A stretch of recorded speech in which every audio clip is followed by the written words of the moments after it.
Hello ladies and gentlemen, and welcome back to my channel for another Hot Toys 1/6 scale Avengers Endgame figure unboxing and review video. Now today we are taking a look at none other than Captain America in his stealth suit, a figure that I never thought Hot Toys were actually going to make. But here we are, they dropped this surprise release just out of the blue. I am super excited to get him out here.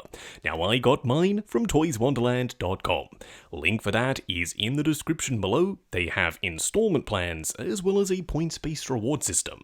While you're down there, why not hit that subscribe, bell notification icon and join button so you're notified as soon as a brand new Hot Toys review goes live on the channel. As for the box art, super simple. Up front, an image of Chris Evans' cap. Up top, a Hot Toys exclusive foil sticker. Then down below, Avengers Endgame. On the side of the box, Endgame once again done in this gorgeous silver print.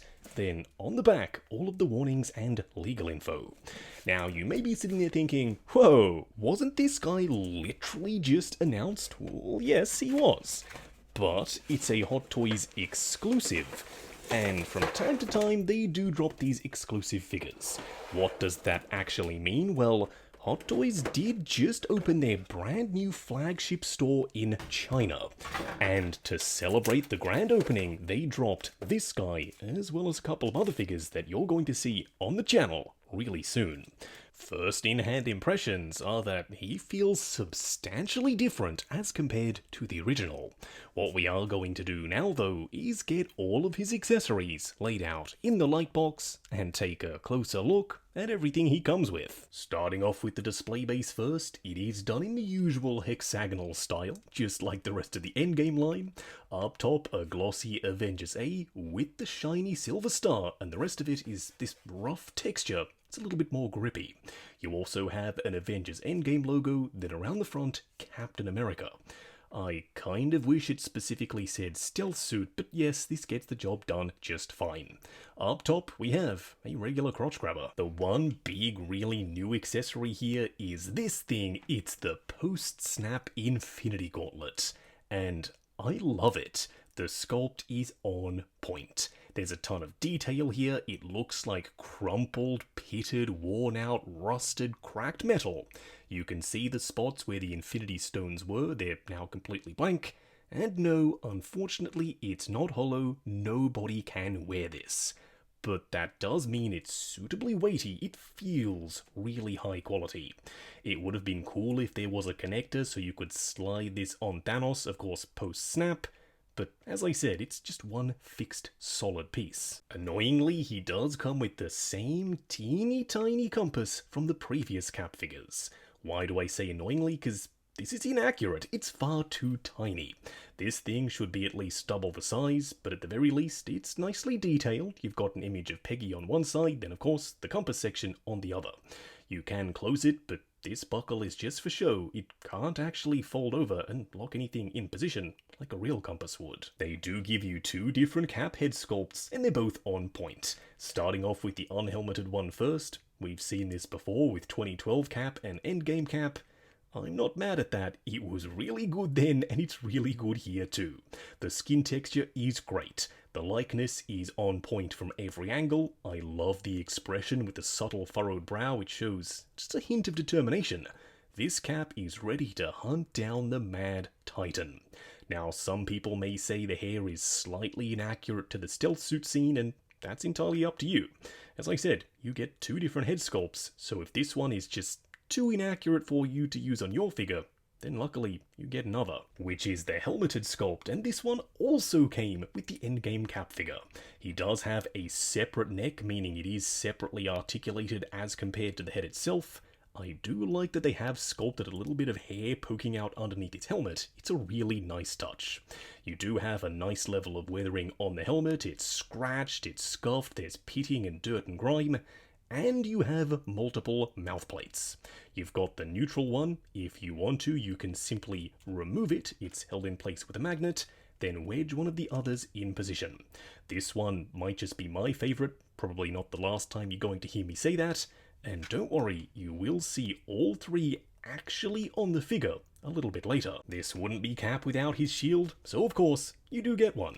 Some people were mad that it's not metal and also that it's not blue, because in The Winter Soldier, his shield was blue at the start of the film, but post the elevator scene in the stealth suit, his shield was red and blue. So technically, this can be used for a Winter Soldier display as well. It's not super inaccurate.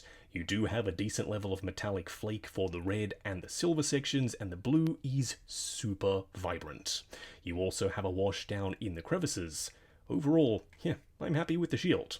On the back, you've got multiple straps. You slide his arm through, then he grips onto the other. But if you want to holster this on his back, you can absolutely do that too.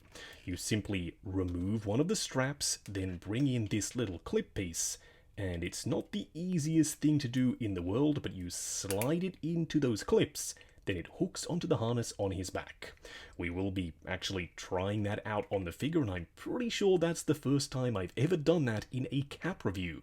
But heck, I'm really excited to try it out. When it comes to hands, Hot Toys, y'all have been way too stingy. The sculpt is complete reuse from the original stealth suit. You can see that, yeah, they're fingerless gloves, the knuckles are visible, and so too are the backs of his hands. The skin texture is well painted, and so too are the gloves. But why do we only have 5 hands in total? We don't have any open palm hands, we don't have the pointing hands, we don't even have the hands that grip onto the shield, kind of like that. We've seen those with the stealth suit. Why not give it to this Cap as well? You've given us only 1 open palm hand. Y'all should have at the very least included pairs. What we are going to do now though is get Cap himself out here. Standing straight up and down in the light box, no crazy poses or accessories or anything like that. I think Hot Toys' mission here was very clear. Make this guy as realistic looking and as proportionate as possible by updating the body using the incredible Endgame version with the really good proportions, using a new suit fabric, and those awesome head sculpts from that Endgame figure. They've done all of those things and they nailed it. Granted, I know, not everyone loves this suit. It's not a super classic look. For me, I love the Winter Soldier film and I love the dark navy blue. I don't really miss the scale mail, I don't really miss the red and the white. This checks a ton of my boxes. But at the end of the day, it's all down to personal preference. You can't deny though that just standing there, his proportions are on point. He fills out the suit beautifully, and I can already tell you, he's a huge upgrade over the original stealth suit we got in the Winter Soldier line. Up close and personal, starting off with the head sculpt first. I know, we've already discussed it in the accessory segment, but it's worth noting it fits on the body beautifully. The neck isn't too short, nor is it too long, everything is in proportion. Now, don't forget, he does have multiple mouth plates. This, of course, is the neutral one. He also has the determined or semi-angry mouth plate. This one just might be my personal favourite. It's super Chris Evans. He makes this expression a lot when he's mid-battle. But also, if you want to go for something even more extreme, we have the third option, all out, full-on rage mode, teeth gritted. Yeah, this is a really good option too. It's all down to personal preference. Heck, you might not even want to display the helmeted head sculpt. Which means you'd be going for this one, and I wouldn't blame you. This head sculpt looks really good here. And technically, it is more accurate to Endgame without the helmet on. Now, yes, the hair isn't quite as long as it was when he was wearing this suit, but I can forgive that. The likeness is on point. Now, he does have the slightly higher collar and the stretchy piece around the front, so when it comes to articulation, it stretches and moves out of the way to give you maximum range of motion. Now, I do currently have him wearing his shield. It literally just hooks on the top, but it doesn't really sit on there super securely. I would have loved a magnet embedded down below and in his back so it locks it in position, because most of the time it falls off constantly. One of the big questions I had going in was, what kind of material did Hot Toys use here? Now I thought, oh, it looks like a rubbery fabric, just like they used on Infinity War. But it turns out, No, it isn't. This is all screen printed fabric. All of these dots on the surface are an overlay, and they're not super 3D, meaning you can't really feel them. That means when you bend the joints, they shouldn't stick to themselves, crack, or crease over time. You also have multiple layers with this lighter blue, the darker blue sections, and all of these panels fully woven into the structure of the suit itself. It's a really good look, and of course, it's super accurate to the suit from the movie.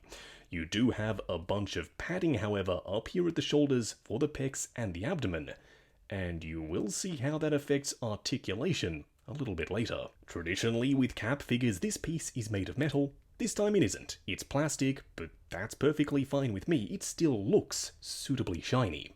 You do have his straps for the harness and his belt. They look like pleather. I am so pleased to report they aren't pleather. This feels like a super sturdy vinyl style material, and this grain isn't textural. What does that mean? Well, that means you can't feel it. It's simply a print on the surface. I love the way they've done this. That means it's going to be way more sturdy than if it was made of pleather. He does have a plastic belt buckle painted quite nicely in that same shiny metallic as the harness, and you do have multiple pouches all fully sculpted. On one side we do have his shield logo, on the other the US flag and Rogers, plus of course the shiny silver metallic stripes done in this kind of rubbery overlay. They're semi-flexible, but the detail is still really crisp. We also have his star front and center, once again suitably shiny and metallic, and all of the panel lines have been fully detailed with a nice black wash. Coming down to the legs, super straightforward. The material is the exact same as the upper torso, multiple different little panels, and those baggy pockets, although nowhere near as baggy as the Stealth Suit 1.0. You also have the red stripes running all the way down, and I forgot to mention, but you do also have a little bit of red above his belt there. Coming down to the knee pads, they're a rubbery style material, although they do feel really thick. They're also not applied with Velcro. More on that though when we get to the pros and cons segment a little bit later. Coming down to the boots, they are, oh yes, a split cut boot design. I am so darn happy. That means maximum range of motion, and unlike the original, we don't have that weird strapping and tie down issue where this thing is kind of hard and cumbersome to work with. It's well sculpted, it's well textured, and it's super well painted. It looks like a proper leather boot guard with straps, but it isn't, it's all sculpted. On the underside of the boot, we've got some tread fully detailed, and of course, even some dry brushing around the edges to make it look slightly weathered. For a quick side-by-side comparison, here we have the original stealth suit from the Winter Soldier line alongside the new one. I didn't really know how much of an upgrade this guy was compared to the OG, but standing them side by side, it's a massive difference. The new one is taller, yet his head is slightly smaller, making everything way more proportionate. He's got a neck, he's got traps, and he can bring his arms right in by his sides, unlike the original, which kind of looked like a gorilla. His arms stuck out, and you couldn't really do anything about it because he had a ton of padding. I also prefer the more muted colors on the new one, and the brighter brown for the straps and the belt, plus the much more shiny metallic silver for the stripes, the buckles, the harness, and the star. It just pops that little bit more. Next up, here we have the regular Endgame Cap, and I don't get to bring this guy out anywhere near often enough. I always forget how good he is. The proportions are very similar between both of them, although the new one is slightly taller. I don't exactly know why. They're using the same style of neck connector, the ankles do appear to be the same length, maybe the legs are slightly longer. Whatever it is, yeah, he's a little bit taller. Does that bother me? Not in the least. I'm going to have these guys in different sections in the display. One's going to be in a dynamic pose, and it's probably going to be the new one. Because unlike this regular Endgame suit, it's not made of that rubbery material. It does look similar, but it's all fabric, it's screen printed, like we discussed earlier. Going over articulation, Do bear in mind this is my personal copy of the figure, so I'm going to be a little bit more careful. Starting off with the head sculpt, the helmeted one is on a double ball peg at the base of the head, and another at the base of his neck. Looking forward and back, swivel and pivot side to side. The arms will go up to there, they will go forward and back, butterfly joint at the shoulder that also hinges up and down. Swivel at the bicep, double bend at the elbow that does get you past 90, plus a regular 1/6 scale wrist peg. The torso does crunch forward and back just a little, swivel and pivot side to side. The legs do go forward to there and they are really fighting me. They do go out to there, swivel at the upper thigh, ratcheted double bend at the knee, and of course a double ball peg down here for the ankle. Moving on to the 3 cool and 3 annoying things. The first annoying thing is that the suit is supposed to tuck into his gloves, although most of the time when it comes to posing they pop out constantly. It's something that's not really a deal breaker, it's just, as I said, kind of annoying. The second annoying thing is Hot Toys had a ton of time to work on this guy and get the articulation as good as possible. Unfortunately, in the attempt to get the proportions as good as possible, they completely forgot about articulation. There is so much padding here, both on the upper torso, in the arms, and the legs. The articulation is just kind of far too limited. I was expecting this guy to be a posing king, but for me, he's kind of not. The third annoying thing is that the knee pads aren't velcroed on, they are pegged in position. You can see these little posts tucked in behind. I am so darn worried that if I have this guy in a running pose like on the front of the box, these knee pads eventually are going to snap off. The second cool thing is his suit is all fabric. Yes, there is some screen printing on the surface, but it's very mild. The texture looks good, I love the colour, and it's not that rubbery material they used for Infinity War. So you should be able to pose this guy and leave him in that pose and not see any creases or cracks. The second cool thing is so darn clever. Hot Toys, why didn't you think of this sooner? You may be thinking, oh no, his belt, his harness, it's pleather. No, it isn't, it just looks like pleather. It's this vinyl style plastic material with the grain printed on the surface. This, as I said, is genius. That means you have the look and the feel of pleather, but it shouldn't, as I said with the outfit, crack, crease and degrade over time. This, going forward, could be the solution to Hot Toys and their constant pleather issues. The third cool thing is the gauntlet.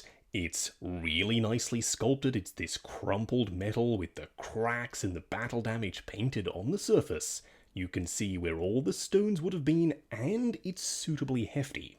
Now it's not perfect, the bottom should absolutely be open, but at the very least, on display like this, yeah, it's going to look really good. Wrapping up on the Hot Toys store exclusive Avengers Endgame stealth suit Captain America. Going into this, I was really excited. It's not often that you get a Hot Toys figure released only a week after it was announced. Usually there's a multi-year wait, and eventually it gets delayed, and finally you get it in hand. But at that point, the hype has kind of died down. Whereas with this guy, the hype is super fresh. Does that mean he's overhyped? For me personally, no, I don't think he is.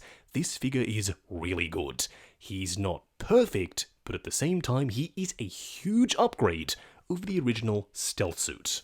Starting off with the body first, the proportions are great. He's got the big broad shoulders, the V taper to the waist, and the legs are in proportion to the rest of the body. Whereas the original kind of looks really funky and almost doll-like. Then the suit on top of the body is all fabric, and the screen printing adds a nice level of textural detail on the surface, just to make it a little bit more interesting.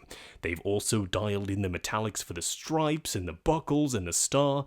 Yeah, everything that needs to pop absolutely does. My one big complaint here though is the articulation. Hot Toys, you'll have had years to dial in your articulation with a Cap figure, and this guy kinda lets me down.